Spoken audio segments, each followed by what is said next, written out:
What is up, and welcome to another edition of the Mile High Hoops podcast. As always, I am your host, Zach By, and as always, I appreciate you spending a sliver of your busy day with me here on the podcast, reacting to another Nuggets W. This time by way of 108-105 over the Golden State Warriors on Wednesday evening. It was a primetime game on ESPN. A lot of build up to this one. Well, as much build up as you can get for a game in early November. And it did feel like for as big as a game was going to be on November 8th, that's what Wednesday night was. Prime time, the last two NBA champions, a team that was 5-0 at home in Denver, a team that was 5-1 on the road in Golden State.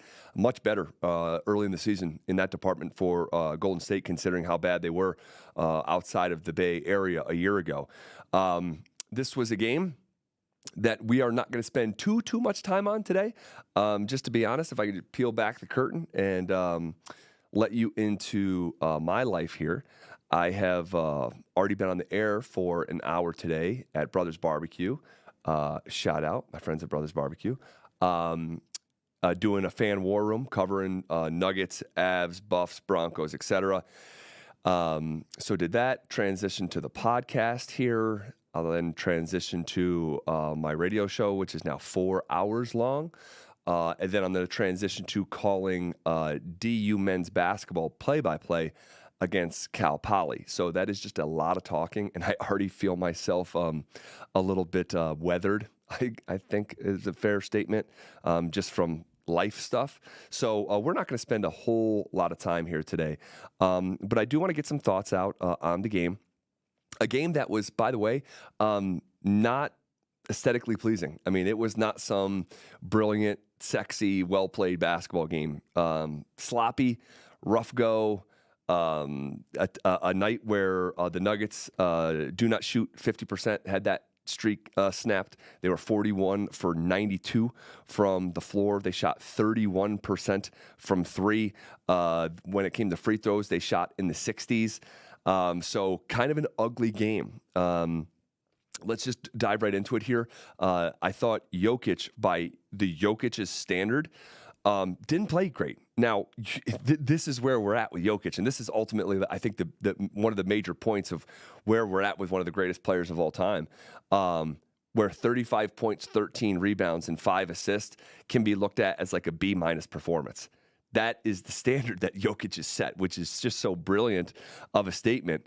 It was a night where Jokic looked frustrated, a night where he looked tired, and a night where he looked like he knew he had a 4-day break coming up and was ready to get right to it. Shot a bunch of threes uncharacteristically.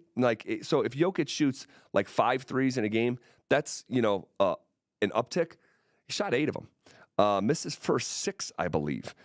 Kept on shooting it, finished 1 for 8 from 3.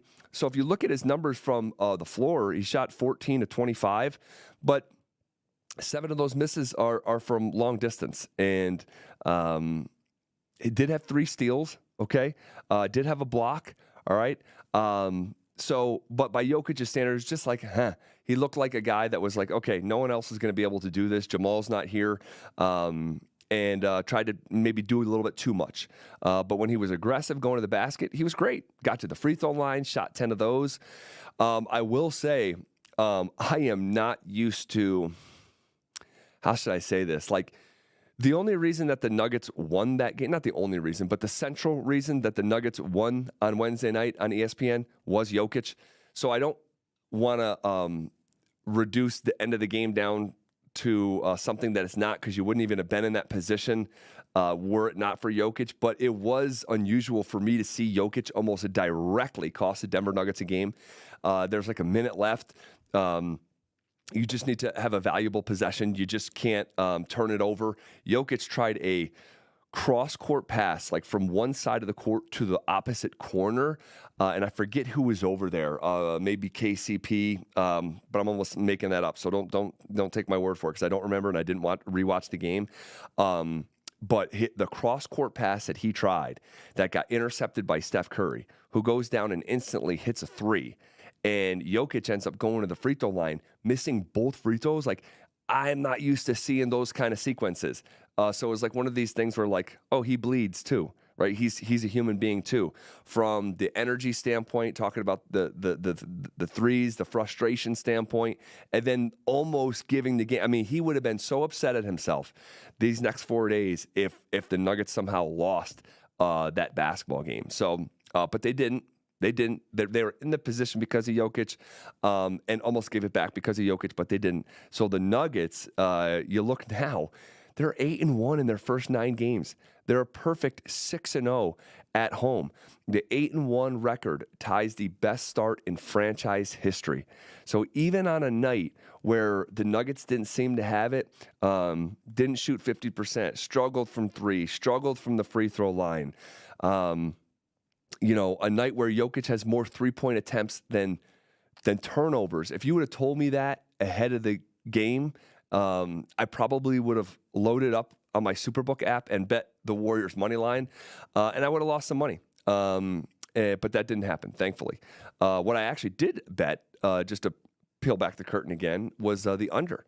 I saw the public, and I did a video on my Twitter. You can follow me on Twitter at BuysLine.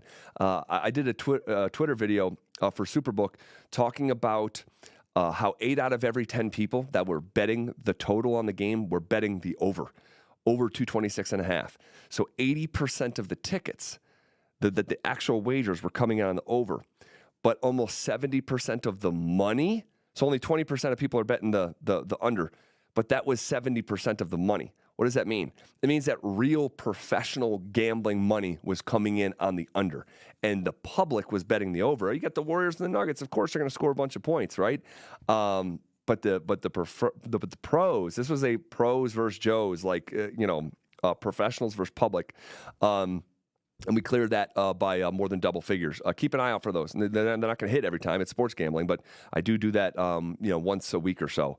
And we were all over it. Covered, like I said, covered by double figures. No sweat. Back to the game. Michael Porter Jr. got off to a good start, and then just kind of sort of drifted. He had a good first quarter offensively, impactful. But then just kind of faded for large stretches of the game. Did a good job again on the glass. Finished with 8 rebounds. This is now turning into kind of like the norm. He turned a corner in last year's playoffs in this department. But look at the last handful of games, or even just look at all the games so far this year. This is going from the Warriors back. 8 rebounds, 9 rebounds, 6 rebounds, 9 rebounds. Had 5 rebounds in 25 minutes against the Wolves, so didn't play a lot. Had a very lackluster 1 rebound game against the Jazz in 19 minutes, but then 9 rebounds, 13 rebounds, 12 rebounds. So you look up, and after 9 games, Porter is averaging 9 rebounds. That's pretty stinking good, considering where that guy had come from in that department. He was kind of a one-trick pony for a very long time, averaging 4 or 5 rebounds, but he is averaging a career high 8. Is it 8? It's saying 8 in the ESPN stat sheet, but I'm seeing 8 point. Oh no, excuse me. That's broken down by month. Yeah, so he's averaging 8 rebounds a game through the first. For the first couple weeks of the season. So we would have taken that undoubtedly before we started. I thought one of the bigger stories in the game on Wednesday night was Reggie Jackson. I thought Reggie Jackson played really well. Wasn't really sure what his role was going to look like this year. Now, obviously, it's an elevated role because of Jamal Murray's hamstring injury. And we did get news on that he's going to miss the remainder of this month. All right. It's only November 9th at the time of recording this. So it's going to be, well, we'll get back to that in a second. But I just do want to give Reggie Jackson a lot of credit. 8 for 17 from the floor, 20 points. The Nuggets were plus 12 when he was on the floor, 6 assists, and didn't turn it over 1 time. So the raw numbers were fantastic, but also it was the timeliness of a lot of his shot making, fourth quarter, finishing at the bucket, in high leverage moments in the game, right? All these points are not created equal. All these assists and blocks. Michael Porter Jr. had a significant block shot there in the fourth quarter, high leverage moment, right? I value those more than being just maybe a help defender in midway through the first quarter. So yeah. Give Reggie Jackson a lot of credit. Got a lot of love on the broadcast. Michael Malone gave a lot of love after the game, and he deserved it. Am I expecting this every night from Reggie Jackson for the rest of the month while Jamal Murray heals up? I'm not. I think this is going to be up and down, right? Played well against I think it was Chicago on Saturday. Doesn't play so well against New Orleans on Monday. Plays much better on Wednesday against the Warriors. I expect it to kind of ebb and flow like that for the veteran Reggie Jackson. The bench was not particularly good at all. They got outscored, and I have it here in my notes, 42-12. 42-12. Not a good night for the bench. I expect the bench to reflect what I just said about Reggie Jackson. Just sort of be up and down. A lot of young basketball players, right? We're all excited about Julian Strawther coming off that 21-point performance against New Orleans on Monday night, which I was there for. It was a treat to see it live. He comes back down to earth, does Julian Strawther in a major way. Had a quick leash, just 8 minutes. Guys, he's a rookie playing in the best basketball league in the world for a coach who doesn't have a lot of patience in Michael Malone. So that manifested itself with a 0-point night, minus 12 when he was out on the floor, looked a little bit lost defensively, registered one total stat, 1 rebound, had 2 fouls. So not a great night for him. Not a great night for really anyone on the bench. Peyton Watson just out there. Colin Gillespie. If there was one thing I could actually tell Colin Gillespie, who I'm a huge fan of, watched his whole career at Villanova, every moment of his freshman year for sure, for reasons I won't get into here on the podcast, but he is so undersized. He just sticks out to me, and we talked about that before, but he just looks so stinking small out there on an NBA floor. But one thing that he does have is the ability to shoot it, and when he's out there, that's one of the hallmark. There's not a lot of hallmark NBA attributes to Colin Gillespie. Shooting is one of them. He's got to shoot it when you're open. If that's one thing I could relate to him or relate to him, that's what it would be. Zeke Nnaji, just not a good night. That's all. Just not a good night. Just out there. Nothing burger. 6 minutes, 0 points, grabbed a couple rebounds, did have a couple assists, so I should put a little bit more respect on him. But just not a good night for the bench, guys. Just not a good night for the bench. That is most of what I wanted to get to. Oh, big free throws down the stretch of that game from Kentavious Caldwell-Pope, and a fantastic job for all 4 quarters defensively on Steph Curry. They highlighted it on the broadcast. It deserved the highlighting, and I was happy for KCP. Wasn't a total non-factor offensively in the first half. Got it going a little bit in the second half. I bet him over 10.5 points. He finished at 10, come up just short there, so don't like that. But when it mattered most, he was putting the ball in at the free throw line and sealing that game. And I believe that was just on the heels of Jokic missing both free throws. So stabilizing the veteran brought a lot of value on both ends of the floor, even though the stat sheet, just the box score, won't reflect the impact that he had, because he did a pretty good job guarding Steph Curry, who comes with his own unique challenges. And Steph, man, he's a demon, isn't he? I mean, KCP did a good job on him, and Steph still finished with 23 points, made 6 threes. He's averaging 6 made threes a night, which is just insane. And what else did I want to get to here before we close the book on this? I think that is going to about do it, guys. I think that's going to about do it. I did want to shout out one more thing. Taking care of the basketball. I know I was critical of Jokic in the final moments of the game, nearly cost Denver this win. And I want to circle back to the Jamal stuff here in just a second. But just in general, over the course of 4 quarters, their turnovers were way, way, way, way down. Just 6 turnovers. That's the fewest in about a year of Denver Nuggets basketball. So, and then when you're talking about a winning margin of 3, that's the difference in the basketball game right there. To put a bow on this, not related to the game, we did find out that Jamal Murray was going to miss the rest of the month. This news came out a couple hours before tip-off, all right? This is a big deal. This is going to be a big deal. Jamal is so important to this team, and you look at the schedule, the Nuggets have played a lot of home games. If you just assume that he's going to miss the rest of the month, that's 10 more games. 7 of the 10 are away from Denver. So, and then there's other conversations of Jamal needs to play in 65 games to be eligible for that Supermax, right? And you get there by making an all-NBA team. So just to unpack it a little bit further, you got to play in at least 65 games to make an all-NBA team. And if you make an all-NBA team, you're eligible for the Supermax. And the Supermax takes up a percentage of your team's salary cap. All right, so I think it's like something crazy like 30% or 35% of the salary cap is Supermax, right? And it's actually a mechanism to try to keep players, superstars, in markets like Denver, all right? Because then that home team can pay you more than anybody else. And typically these guys take the most money, right?